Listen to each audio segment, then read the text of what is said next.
It is the Friday night, but we are recording it on Thursday. The reason why is because they play Saturday at 3 p.m. We want to get it out for you so there's time to watch it. But also, if we're all honest, it goes off. This content, we act like it's evergreen, it's going to exist forever. It doesn't get better, this we're immortalised. That's bollocks, we are tomorrow's chip paper. Are we off Saturday's chip or someone's chip paper? Basically, as soon as they kick off against Forest, it's all over. We're in Marboyles. It is Erdinger sponsored. It's very, very, very good to be sponsored by them as we work through this.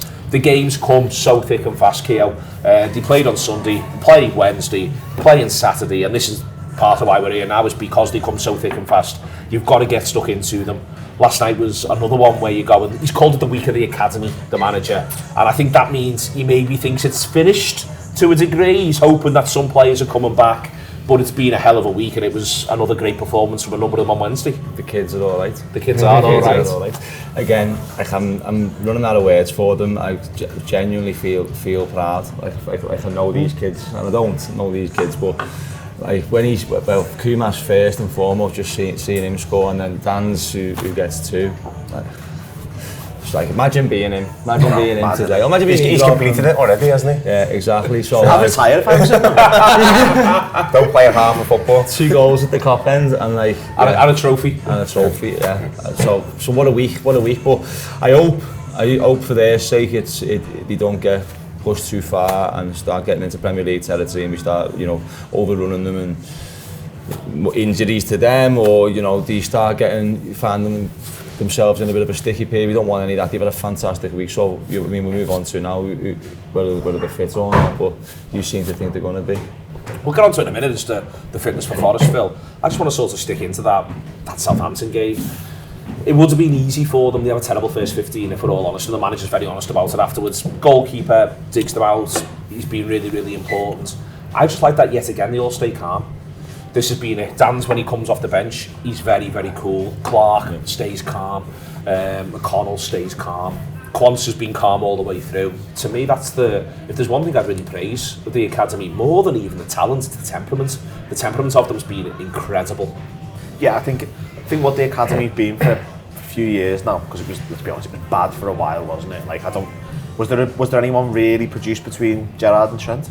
I don't think there was really, was there? So they've had to do a lot of work, and it's not just about football, it's about bringing them into the right frame of mind, the right attitude. The Carragher interview with Inglethorpe last week was really good and gave you a pretty good insight into sort of how they see that, and you saw that on the pitch. And I think the coolness you talked about and the calmness I think a lot of it came from Keller the first 15 minutes, not because he exuded something or he got people in line or anything, but just that he stopped shots. Yeah. And it was like, oh, okay, well, if we lose the ball, he'll sort it out. And he does really well first 20, and it gives them a platform to sort of have a little bit of confidence. One of the chances comes from McConnell losing the ball, doesn't it? And we get turned over, and it's not a great, I don't think that was that one where he dived at his feet and got it behind for a corner, I think it was. Yeah. But it meant that's McConnell knows that's pretty much the baddest thing he can do. He can't, short of kicking it in the goal, he probably couldn't have done a thing that was much worse than that. So it means that they can look at it and go, well, hang on, it doesn't matter if we make the mistake. And once you've got that mentality that you're all right if you do something a little bit wrong, it really helps them. And they're not being thrown into situations where there's lots of things that can negatively impact them. They're being thrown into a really positive environment, and all right, the environment is far from ideal with the amount of injuries, but it's still an environment where what they do is encouraged and what they do is rewarded, and what they do is they're just put in the right frame of mind massively. So the idea of Pete, and I've been enjoying this all season when it's been strong 11s, wherever 11 it's been not put out, I've had the sense all season they dig each other out. So when something goes wrong, they get each other out of trouble. And I've all the way through the campaign, I think you see it on Sunday massively, to Phil's point there about McConnell and Kelleher, the idea of the way it's gone about as bad as it can, but guess what? Someone still came across and saved the day. And I think that speaks volumes to the senior players. It'd be easy as a senior player to have a bit of a face like, I can't believe I'm having to play with all these. But instead the senior players seem as invested in their success as they do the team's success, and that's why it's working. Yeah, it's a collective responsibility, isn't it? I think, obviously, when you're in a team, you want to dig each other up, but they're all taking that self-responsibility themselves. Just to touch on what Phil's saying about the pressure, and they don't seem like they don't look like they're playing with massive pressure, and I think that's because there was a line the other day, and I can't remember which commentator, it was probably Peter Drury, saying that they got the football and Godfather on the side. He alleviates the pressure. He referenced last night that the goal's the same size. He allows for them that they will make mistakes. They are young lads, so I think they're just going inside on that pitch and just thinking, I'm just playing with this manager that I've been training with for the last few months.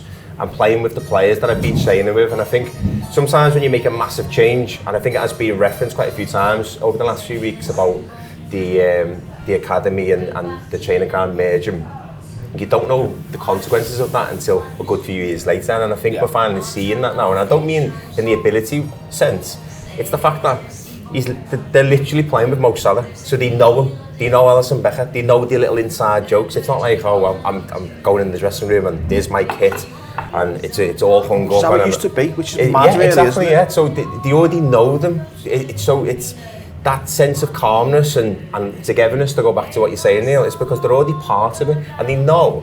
Listen, we all know that, like, if we go back at the beginning of the season, the three players that we'd probably talk about would be Ben Doak, it would be Cade Gordon and Bajcetic breaking through. And the fact that most of these players now, obviously through injury, to surpass them is madness. But they know that there will be an opportunity, and if there is, there may be an opportunity, and if there is, they're ready to step in with that calmness. I think, one last thing, that Jayden Danns as well, the fact that, like, a lot's been spoken about him in this short period. He hasn't completed half football yet, but his interview last night just exuded confidence, and he looked like a professional footballer. Just the way he spoke, so mature. He was just like, I'm completely calm. The mad one is actually my dad in the stand who's crying all the time because I'm playing football for Liverpool Football Club. Mad, isn't it? So, yeah, totally agree. The maturity's the thing, I think, here. There is a maturity about them, and that's what's so impressive. But it isn't just them. Sonny Gomez has to play a position he's never played before. And you watch him work it out on the pitch. You know, they're all on this, everyone's on this curve, including the manager, which is a mad thing to think. He himself's talking about the fact that he can't believe the way this week's gone. They just do seem invested in each other's journeys. We needed to sort of stop soon and become at least a bit normal, but they seem invested in it so much in one another. Yeah, I agree with you. It's because of the manager. I really believe that anybody else in the world gets faced with this, then we don't come through the other side. And it is a product of the academy, but it's also a product of Klopp and what he said to them before these games. And being on the pitch with a few senior players, like, half of these kids knew they were going to be playing with a World Cup winner.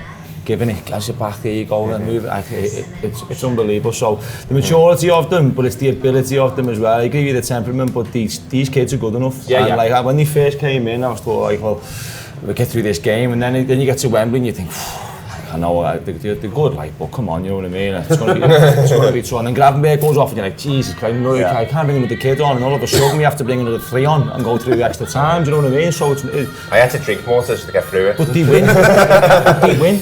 They win, and they beat the Chelsea side, which is a decent Premier League side. And then again last night, and before the game, I said to the lad, I don't know what to expect here, don't want to be a bit too far for them type of thing. Like, because Southampton will play tonight, they'll be up for this, and they were, and they started well. And they weathered it, and they played football. They beat them, you know. They were really good, Southampton, that first 15, 20 minutes. Like, it was like watching the train wreck. I was really worried. I don't want to get knocked out the cup. I can see the benefits of it, but I never like losing. And the fact that we got away with that, and then we grew into the game, it just completely changed then, didn't it? I was just going to say, I thought it was really interesting that they were good as well. Yeah. That was the thing for me. It wasn't like they were just playing against a team who turned up, couldn't really be bothered, and looked a bit of a dysfunctional mess because they made 8 changes. They were genuinely good and genuinely moving the ball around well, and that's a great test for them. It is indeed a great test for them. Listen, we are in Marboyles, we are with Erdinger. It is the Anfield Wrap on Thursday night to go out on Friday lunchtime, for you to maybe watch on Friday night before they play Saturday afternoon. See you later. And Erdinger, please.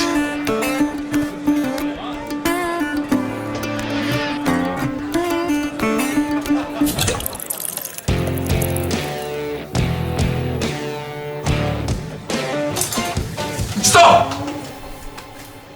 Don't forget the best bit.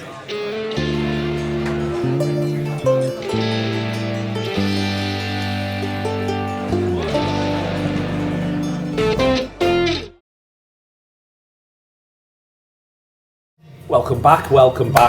Forest, Phil, this is before the press conference. We don't know what he's going to do. We don't know what he's got available in terms of his options.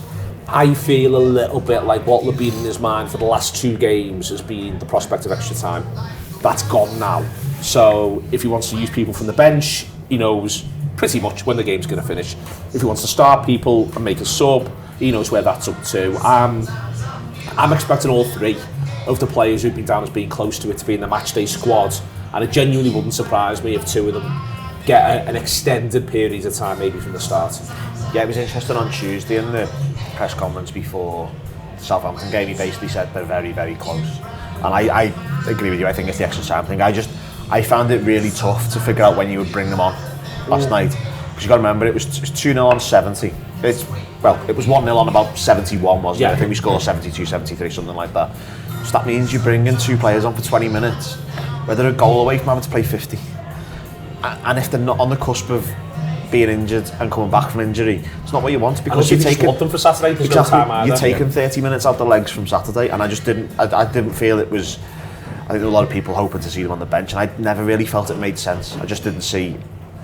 Fundamentally, because I just didn't see when you bring them on and how you bring them on, unless you're 4-0 up, and that's not what you can't plan for that, can you? But the other thing as well on it, Phil, just to come back to you, is he's clearly pre-programmed his centre halves, so that was the plan all the way through to the 45. We get to see him do it. Then I think there is the idea of who he wants to then rest the legs on further or take out the firing line.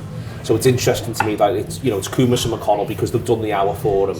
And then it's Dan's, but also McAllister. So now McAllister's played circa 120, 130 minutes across 2 games, which is fine. It's fine. Perfectly usable, normal. But then he comes on, and it's partly to see them home and go from there. Then he's taking other people off to give them a rest as the game wears. Do you know what I mean? I think he's been very... I think he'll feel like genuinely... The big thing, I was doing some notes this morning for all the shows, and one of the things that hit me was he's got everyone who he needs for it to be relatively normal, with the exception possibly of Elliott and Gomez, into a relatively normal place. Does that make sense in terms of how much they played? Yeah, I think you can read a bit into how he's used, particularly Elliott, over the 2 games. He gives him the 120, but he gave him, in terms of he gave him the 120. Now, if there was doubts about Endo, Szoboszlai, so you got to remember Endo walked out to Wembley in a boot, about Szoboszlai and things like that. Elliott isn't playing as long as he does last night. Yeah, you're right there. Yeah. And Gakpo, for example, in terms of a forward line point of view, Gakpo goes off in about 85, doesn't he? Yeah. If there's doubts about Salah and Núñez featuring in any way, shape or form on Saturday, I just don't see how Cody Gakpo gets 85 minutes of football. Like, it just doesn't make any logical sense in terms of how you manage these and getting them in the right place of the game, because if they're not in that position, Gakpo's played 90 on Saturday. Yeah. And he ain't playing 85 against Southampton. If he's playing 90 on Saturday, is how I interpret that. You're going to get Diaz back in, aren't you? And then it's going to be 2 from 3 and the others. But it looks to me like they're all right, because I just can't see how you give Gakpo 90 after giving him 85 on Sunday, and it just doesn't piece together right. They've got the game on the horizon against Prague. Park that one, Pete. I think you can look at it and go, he expects to have Robertson fit, the 2 centre-halves fit. Bradley, I presume, will be asked to move again. I think he thinks he's going to have Endo. I think he thinks he's going to have McAllister. He's going to have Diaz. He's going to have Gakpo, but for how long is a valid point of Phil's. And that's when you can begin to see how you can click a couple of the others back in around that, who have been on the fringe, and a couple who've actually also been featuring, and how suddenly there's a little bit of a sort of an energy exchange that goes on. Subs on maybe on 45, but I think on 60, on 75, and how we'll already be thinking about that for Forest. Yeah, I think Saturday he wants to sound similar as it can be for the City game the week after. It's a bit like the Community Shield feel of it. Like we want 7 or 8 players starting, and then for the proper one next week, we want everyone there. But no one likes to hear this before the cup final, but I think he's chosen to rest Salah or protect Salah and protect Darwin Núñez. Maybe less with Szoboszlai. Yeah, I feel like if that was the last game of the season, they play. Dead simple. Like Thiago in the Champions League final, for example. Yeah. Whereas if that was a League Cup third round game against Watford, they'd be like, nah, just go home. Exactly. So I'm not as concerned about that, especially if you see Darwin Núñez do the Grand National off the bench, wasn't it? So Szoboszlai wasn't far behind him either, you know. I know. I just think Szoboszlai's a bit more rusty, isn't he? Yeah, he's had a bit longer out. But midfield, they need someone like back in there, don't they? Especially if Gravenberg gone now and Jones is out. He didn't look good, did he? He was when he was trying to jump off the bench. Money. Yeah, he was hobbling. So for me, I think Salah and Núñez will both start. I wouldn't be surprised if Gakpo starts as well, but maybe in the midfield area, and they just go for it at Forest. It's a dodgy ground for us, isn't it? Yeah. Historically, and I know we haven't played them a lot over the years, but last season we played them in the FA Cup a couple of seasons ago, but last season fucking crap, wasn't it? Absolutely. We were really bad last season. Yeah. We were really bad. But no, I think if you get them forwards on the pitch, I don't know what's happened between the last game Salah played and obviously, hopefully start Saturday. But when he come back, he looked unbelievably sharp. I thought this hamstring injury is fantastic. He looks $1 million. So I'm not too concerned for them coming back, and I think the firepower will do for us. I think I agree with the being rested on purpose. I know now they have the sports scientists looking at the zones that the muscles, and you can almost predict injuries, and when they have players coming back they have red zones and stuff, and I think we've potentially rushed Trent back a bit too soon, took a gamble. We've done a bit Salah and he'd been re-injured again almost instantly. I think now there's no room for risk considering what we got coming up. That's possibly spooked them as well. Yeah, exactly, because if you get in a situation where you think, well, we've got to do it, you think, well, they advise not to, he's in the red zone, you think, oh, we just play him, he's okay, he looks okay, he's training okay, and all of a sudden back he's injured again. Then you've got to start listening, haven't you? So I think there's an element of that. I don't know whether they start though, me personally. I don't know often what the data is on Klopp putting people who come back from injury straight into a starting 11 in the Premier League. I think what you got to remind yourself of though, they've got to get minutes before the City game. Because we want them for 90 minutes the City game, and you don't want to play them for 90 minutes. You don't exactly. So that's a separate entity, isn't it? So I feel like the two Premier League games are just separate, and the Europa League game takes care of itself because you've got the second leg, haven't you? You lose 2-0, not that I'm recommending it. You lose 2-0, you win 4-0 at Anfield, and we're fine. So with it though, with the way they are, Keo, they're a funny team. They've got this points deduction hanging over them. Whenever I see them, I go, he's a good player, he's a good player, he's a good player. But at no point this season have they got the results together. But I do worry about it as a place to go because there's the historical enmity between us and them. They'll see it as a massive game. They'll be absolutely right up for it. But they've just lost the cup game against United as well. This is one where, regardless of the league position, before the ball's kicked, when we got them in that quarter-final a couple of years ago when the division below, for me, it's one of those ones that, rightly or wrongly, just has a bit of a red circle in my head as you've got to watch out for this. This is quicksand, this one, if you're not careful. I agree. I've been there twice and they've been right up for it. I agree. There's a historical enmity to it. It's going to be a tough game. I think we're getting to the point in the season now, though, where every game's going to be massive and every team's going to want to beat Liverpool. Every team's going to want to spoil the party, and I think Nottingham Forest are the type of club and the type of place that would love to spoil the party and spoil a good week. So definitely, I'm not saying it's a banana skin because Liverpool should be beating them, in my opinion. Yeah. But I'd be wary. But it is a banana skin, isn't it? Because as fans, and I'm sure the players will be themselves, they're thinking ahead for the City game. Like it was only a couple of days ago. You're tired from the cup final. And you're thinking, bloody hell, and you got City next week. I thought, I can't even cope with the idea of the stress of playing City next week. Honestly, never mind the players. Glad you're not getting picked. We've took this young lad's temperaments up. You're a mess. Honestly, I am a mess. You need to be in that academy from the age of 13. I'm still hungover from it, but the problem is when you look, there will be human beings in that dressing room thinking about the City game. And sometimes you think past too far and you've got to play the Forest game. Obviously, we've got the football and Godfather, as I mentioned before, so he'll get them right in line, but it is a banana skin, and I fucking said it last year, and I know it's not the same size, but it is a banana skin, and they've got to make sure they are got the right temperament. We've got the football and Godfather on our side. The other one we've got the captain, who I think is exactly what I want in the current form he's in to go away to somewhere like Nottingham Forest and just make it crystal clear, not today boys. He actually misses a really good chance there last year, or more actually does the wrong thing when everyone's head is going a bit west. He should have equalised in injury time as well. There's a terrible header that just sort of rolls straight at the keeper on about 91, 92. But it was a weird game, that one last year, I think.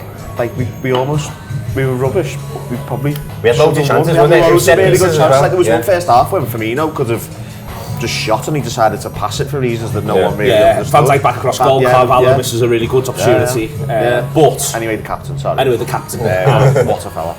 Of like, so I watched the final last week at a completely different angle to where I ever watched football. So I was in the front row of the upper tier. So basically when we were kicking away from ourselves, so like the first half of the game, first half extra time, basically just watching from behind Van Dijk because it was left side. And the way he heads the ball, like, he's heading passes. Like, I've never seen anything like it in the way he sort of is able to sort of look at the ball, look at the man, look at another Liverpool player, join the three together, and then just head the ball into someone's path. Like, he's playing, like, not through balls, but balls into people's paths with his head, when most people would just be heading them 20 yards to get them away from goal. Like, I've never seen the likes of him. He's incredible, and it's been, I mean, the equalised against Luton, the goal on Sunday, it's what the captains needed to do in the situation, isn't it? Because that Luton game wasn't going particularly great. I don't think I think we would have scored eventually anyway. I think the ground had got up and we'd sort of broke the back of them. But it still needed doing, and he does it. And then that header on Sunday, the two of them. It's what you need from a captain in that situation when things aren't quite in your way. Like, we all talked about the kids on Sunday, but he made it happen, didn't he? Yeah. And that's what you need from your biggest presence on the pitch. Do you think it's the best form he's ever been in? I think it could be, yeah. And that's staggering, isn't it? That's what I'm saying. Yeah, Because at one point, like, Liverpool, he came second at the Ballon d'Or. This could be the best he's ever played. That's what I'm saying, yeah. And there was one point with the Liverpool team which was like full of talk about invincibles potentially and all this sort of stuff where we couldn't be beaten, and the numbers, but the home record was ridiculous, and this is the best I think he's played because he's took the armband and he's gone up a level. It's like he's been waiting for it, he's been wanting. I reckon part of him, dare to say, he's been jealous for years of Jordan Henderson. Yeah, he hates him, doesn't he? I'm well better than you, do you know what I mean? And like, I'm a better captain than you. Like, I'm just like, I'm not saying he'd never say that, but I think he might have I lift thought cups it. better than you. Yeah. And now when he's seen the opportunity, he's grabbed it with both hands and he's become a better player. The players around him seem to be playing and coping a lot better, and even to the point where we've been centre back next to him. Me? Just generally. I'm gonna say because of my two students. You'd probably be alright as well, you know. But yeah, I can't stop eulogizing about him. Like, I've been raving about him all week. I've been singing about him all week, and what a player! What a player! Gonna win? Yeah, I think we'll be alright. Yeah. We'll be alright. Yeah. Be alright. Yeah. Yeah, no banana skip 4-0. Mark Boyles, Erdinger, thank you.